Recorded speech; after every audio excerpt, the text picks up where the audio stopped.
welcome to Spotlight on Laurel, her history and her people. And as I've said many times, this is a labor of love for me, but it wouldn't possibly be complete. A history series of Laurel County would not be without talking to Darrell Scott. Darrell, oh, thank you. Good to see you, buddy. Thank you, Kip. Yeah.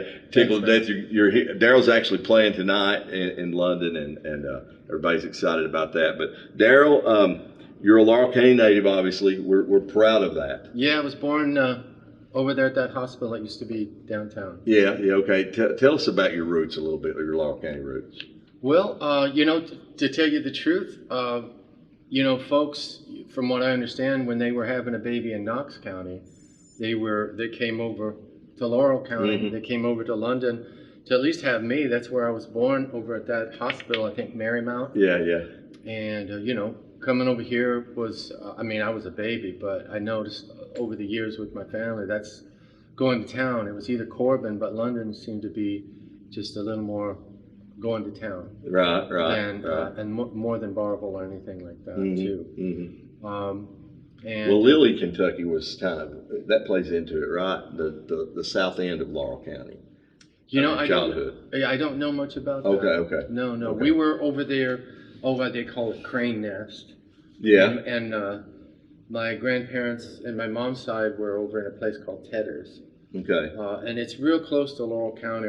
As we passed out, I was in Scott Hollow last night. Okay. And then we just drove over here, and Laurel County's sitting right there. Yeah. It's just right there. Yeah. So you guys moved then to Gary, Indiana. Is that correct? Yeah, that's right. My dad, real blue collar. We're very, very absolutely. Probably that section of America as blue collar is. Like you take those pockets like Gary, Youngstown, Ohio. There are certain places. Dearborn, Michigan, you're right. Cincinnati. Yeah. So tell us a little bit about that. Well, my dad chased two different, factory centers. One was Detroit first, with Dearborn, working in car factories, but see a whole lot of Kentucky folks and West Virginia and Tennessee and all that stuff. They all headed to those factory centers, right? Right. And my parents did that as well. Late a lot of people 40s, early 50s. Right. So my dad and mom had two babies in Dearborn. Okay. And those are my older brothers. And then they came back to help put the tobacco crop up, as they did in those days. Yeah. And they still do. Yeah. Okay. Well, these were coming from coming from Dearborn down to help. Right. And so then I was born. So they stayed down here for about a year or a year and a half. Okay. And then their next factory center to go to was that East Gary stuff. Yeah. The steel mills. Right. And so I was the Kentucky born of my brothers. My parents were absolutely Kentucky born. And for generations, at least 200 years of Kentucky. Yeah. But my dad's generation was the ones that moved away once they did. But then they came back to do that crop. Yeah. And I was born. Yeah. Something in the Eastern Kentucky water, a lot of country music, good country music comes out of here. Oh, absolutely. Yeah. And you're part of that legacy. Yeah, it's in the writing, it's in the picking. And it's in the singing, the growing up. Oh yeah, you can't get out of it. Yeah. It's from hearing my parents' stories of listening to the Opry, if you could get the battery for 1 hour or 3 or whatever you could, it would be the Opry they'd hold it out for. How'd you get bit by the bug? All my family played music. Everybody played music? Yeah, just like, that thing. Did they write? Yeah, my dad did write. Yeah, okay. Yeah. He was never professional or anything. Yeah. He was just one of those guys who loved to write because he loved songs. I can't finish one. Oh, yeah? I finished 2 or 3, but I get an idea, and I got thousands of them. Yeah. And I just let them say it. I don't really try. Yeah, I understand. I enjoy playing, Yeah. So, and I come from a musical family too. Gospel music. They gospel's part of the deal. They blaze a trail, right around here. My people did for that genre, Sure. So, but anyway, I want to play a little bit of name association, like word association. Okay. I'll throw a name out. Okay, let's see. Just first thing that pops in. Let's see how I do. Yeah. Steve Earle. Oh. Steve. He's a great singer-songwriter guy. It's a very strong presence. and I played with him. I don't even know how long. We did, you know, sporadic gigs. I was in his bluegrass band, Yeah. basically, and playing banjo. I saw you guys at, I guess the Kentucky Theater, maybe that tour. I don't know how many times I've seen Steve. I've lost count. I've seen. I'm a concert buff, so I love to go. But well, he was. I always loved playing in his group because he was so strong, not only of a presence, but his opinions and his political this and that and his social this and that. He seemed to be very unafraid of everything. Yeah, he is. And I was happy to be with someone that strong. He's just a super talented guy. You know, he really is. Absolutely. So that's neat though that you played in that bluegrass band. Maybe I was aware of that. I'd forgotten that. I'd heard a comment. When he was doing some stuff with Del McCory, it was around the time he was probably around. Well, we're the reason when the Dale McCurry stopped doing that. We were the guys who replaced. Now I heard Steve let maybe the F-bomb fly, and Dale said there was no place for that in bluegrass, no place for profanity in bluegrass. Steve said there's no place for bluegrass and profanity. So I heard that's how they parted ways. I don't know. This might be something like that. And we were the world. ones who came in to finish that tour. Okay, you guys came in, and we put together a cool little almost hippie bluegrass band instead of a real tight bluegrass band. It's going to be a little hippie if Steve's got something to do with it. Yeah, there'll be some hippie. Yeah, there'll be a hippie element to it. Yeah, meaning loose and not trying to be perfect. Right. Even his recordings, you know, he leaves that rawness. Absolutely. Him and Ray Kennedy, and that's part of the deal. Brad Paisley, great guitar player. What a talent. And great talent. And we did something really early on, me and Brad. We did a night at the Bluebird that was taped for TV or something. And we just went back and forth. And our picking was there, and our songs were there, and we just had a ball. Yeah. Because he's a player. And I am too. And we just threw our player card out. And did you know him when he came to you and wanted to do Harlan? Or did you already know him? You already did. Because that taping we did was really early on. Like, he may have had one record or maybe not even, but he was close to that. And a guy that I knew when I came to town was his manager, the one who kind of put him together at the beginning and getting in record deals and stuff. And so I knew about him. Even before he blew up or anything like that. Right. But a consummate guitar player, especially. He really is. He really is. You know, a lot of those guys, their playing skills get overshadowed sometimes because they're such strong singer-songwriters. You know, that their playing skills kind of gets. Stapleton's a good example, and we'll talk about him a little more. Sure. Isbell can burn the guitar up. You know, but nobody really talks about him as a dynamite guitar player just because. You know, it gets lost in it a little bit sometimes. These guys, they're so talented, like Paisley and Alan Jackson. I've never met Alan. Okay. But has he not cut some of your stuff? Yeah, he did. He cut a song that me and Guy Clark wrote, and he did a duet actually with Brad Paisley. Yes. And they did a song that me and Guy wrote called "Out in the Parking Lot," and I was thrilled. When I heard those two guys are going to do a song with me and Guys. That's big. That's huge. Yeah.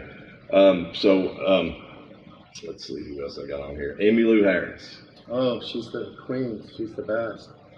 I've been listening Class act. Yeah.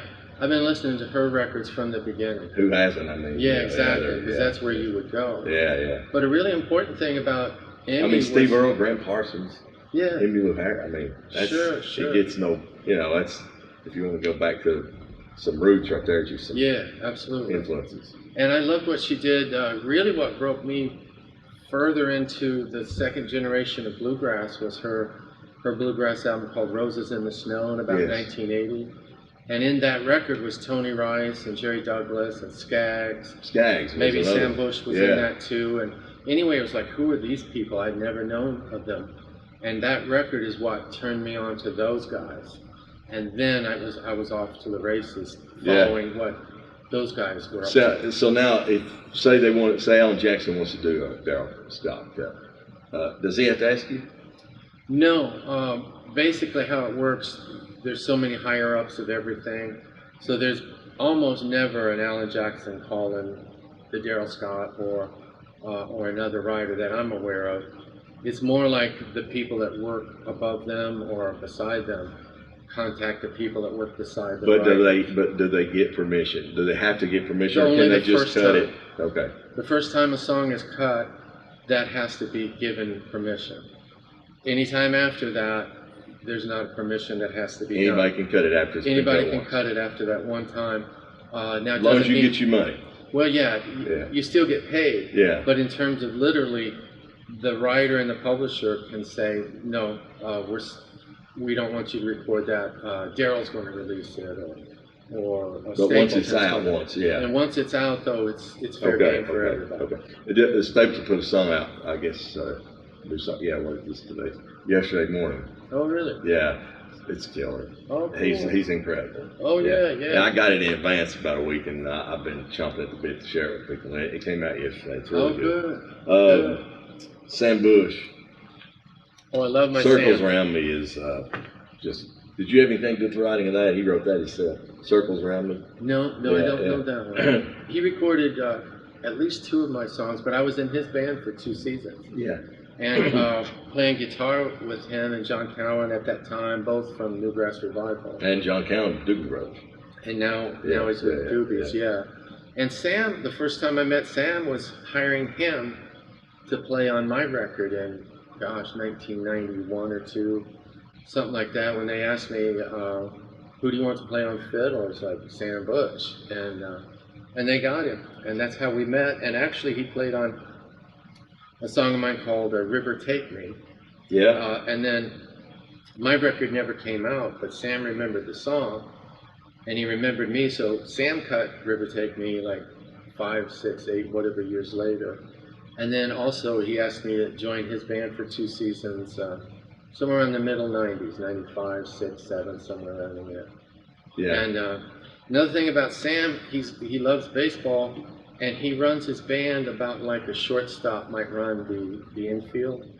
So, there's one guy kind of in charge, and of course it's Sam, but it's not just like in charge, like authoritative, it's like a creative, in the moment kind of thing. And Sam is very in the moment, so things can change like at any moment, which I love, because that's and he's open to suggestions from or places where the solo goes. Like if I'm off on a solo, he's very supportive underneath me, and I'm supportive underneath him.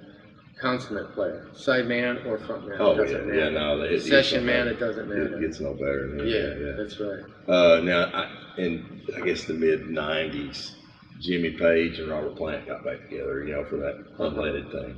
And I remember going to Rupp Arena, and that first time in my life that I was kind of in awe of breathing the same air as somebody. I guess I just had them on such a pedestal, Sure, And it's a large room, but still, it was unlike any other experience that I'd had up to that point. Wow. Just because of not it was the best show. It wasn't the best. I mean, it was a great show, but it wasn't the best show I'd ever seen. It was just something different, Right. And I was like, but you played in a band with Robert Plant.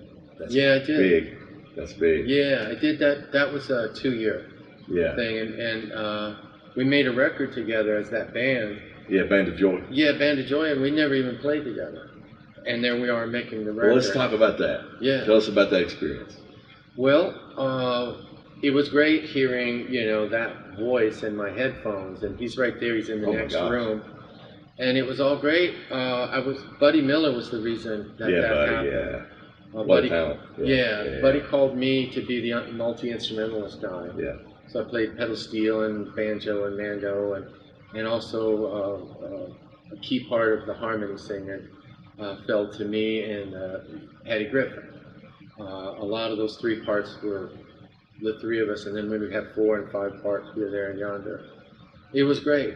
I loved playing with Robert, and he insisted on being on the bus with us. Like that was one of the questions I wanted to ask you. Yeah, he didn't want a star bus. So he hung out with you guys. He wanted to be with his band, and so that's what happened. And what kind of just fun-loving personality? Yeah, he's a great guy. That British accent. Yeah, and smart as could be. Oh yeah, I'm sure. Yeah. And only a few times did it happen, but we'd finish a gig and we'd be on the bus driving to wherever's next, and he and Buddy Miller would play jukebox. So they'd each have their phones with their 80,000 songs, whatever, and one would play one and we'd all listen, and then it would spur the other one to play this. And to hear those two professors of roots music kind of going back and forth in a good way, just, you know, in an informative way. So that happened a few times, and that was some of the most memorable stuff absolutely. Of the bus ride. Extremely educational, to say the least. Yeah. Yeah, and how strong the roots were in both of those guys. Yeah, yeah. So, You'll Never Leave Harlan Alive. Yeah.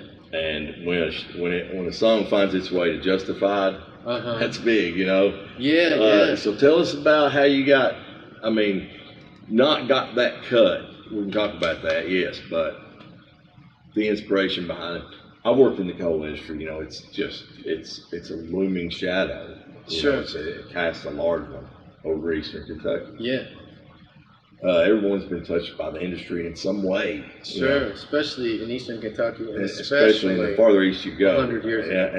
And in Harlan County, it's historical all unto itself. Yeah, absolutely. You know, but the inspiration behind you just driving down the road, I think I'm going to write a song about Dirty Harlan. No, not at all.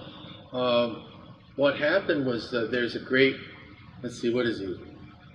Great-grandfather of mine, my family, that exited family history. And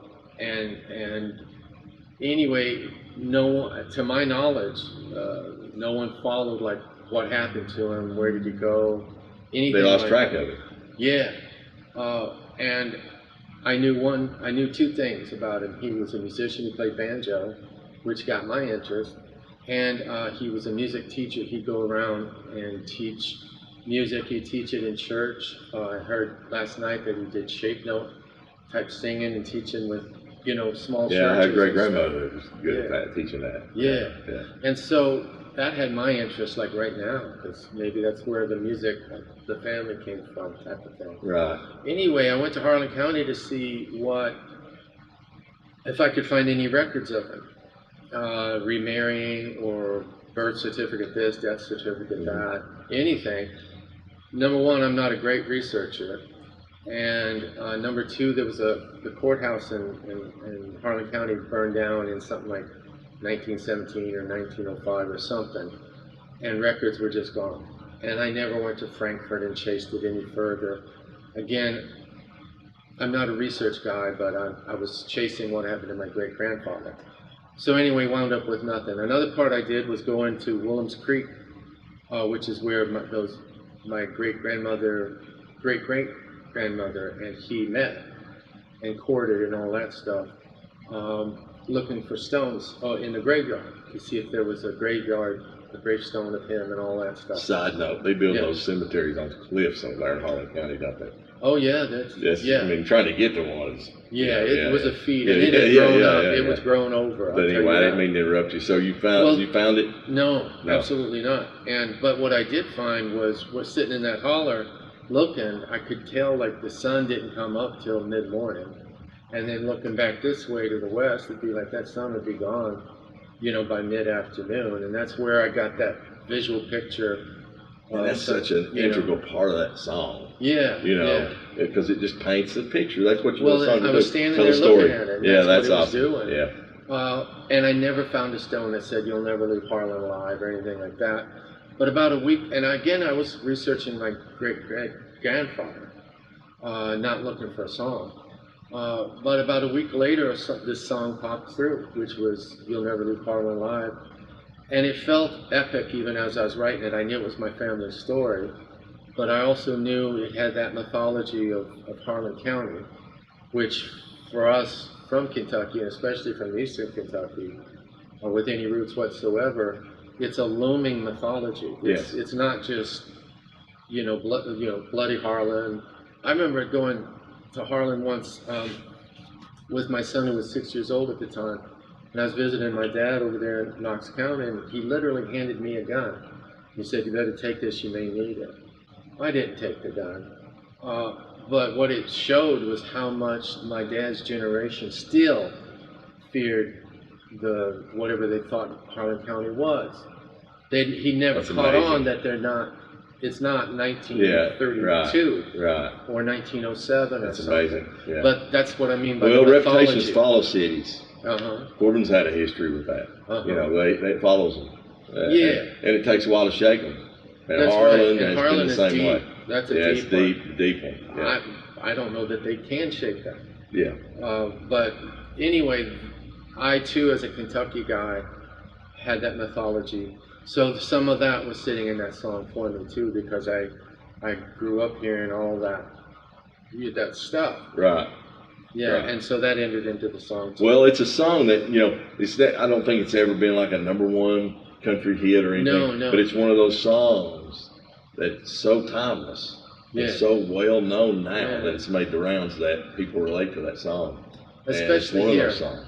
You know, Especially here in Kentucky. and they're always going to. Yeah, You know, that's right. And you mentioned that, especially here, but you know, that's one of the things that I wanted to talk to you about was, of course, I told you Chris Stapleton, the new record stuff, but he recently did a show for victims of flood relief. Sure, yeah, they're at the with Dwight Yoakam at Rupp Arena with Yeah. Dwight Yoakam, Tyler Childers. Patty Lovelace was there, and Yeah. Ricky Skaggs. They did your song, Yep. and it was one of the highlights of the night. Oh, You know, absolutely. It lit the room up. You know, I don't know if you were there. Were you there? I was not there. I figured but- if you were there, they would have had you up there with them, probably. Right. Yeah. No, but I saw the video of it, and I was thrilled. And I'm sure I that think it has was- to be a thrill. I think it was Patty who texted me and told me that, and she said, Darrell, everyone was singing it back to us.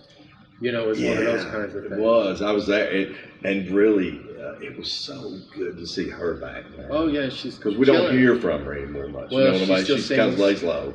You know. Well, you know, we did that on the CMAs. Did you know well, that? yes, I think that was the catalyst for that. It was, and that's so. She told me about. And I was them happy to playing it. see that. You know. Right. Yeah, her on that stage. Yeah. Right, and then she and Chris both wanted me to be there on it, so I was playing dobro on it. Yeah. And then they're doing the Harlan song, so it was a thrill for me. I interviewed Chris in a different series, wasn't this series, but he came played the Chicken Festival here 10 years ago, before he blew up. You know, before he was king of the world like he is now, you know. Yeah. But nice guy, man. Sure. Such a nice guy. Oh, absolutely. Yeah, one of the nicest guys in the world. Yeah. And it seems, I've not talked to him in a long time, but that he's kept that, you know. Oh, absolutely. Yeah. But you know, you're putting out. So you kick it with Sturgill Simpson, Tyler Childers, some of these guys in. You know, I did one show with Tyler. It was a New Year's Eve at Pikeville 5 years ago, something like that. Yes. We did something together there.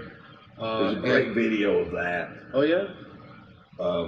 Where he's doing that "Follow You the Virgin," and everybody heard him singing it. Oh, of and course. it's like chill inducing. Yeah. You know? No, I was there. Yeah, And yeah. I remember that Gosh, moment. yeah. Yeah, I'm really proud of those next generation of Kentuckians. Very unique riders. and they're stick great. to they nose to the grindstone, and they don't. And they're They don't Kentucky. waver. Nobody puts them in their pocket. They do what they. At their own pace, what they want to do. They're Kentucky folks. They really are, Yeah. and I love that. You know? So, it's a great day to be alive. Let's talk about it. 'Cause, Yeah. I mean, was that the highest charting song you had? Maybe. No, that went to #2, but I had #1 with what was it called? "Born to Fly" with Sarah Sarah Evans. Evans. Yeah, big song. And then I you used had to play those songs all the time on radio. Yeah. Oh yeah. Yeah.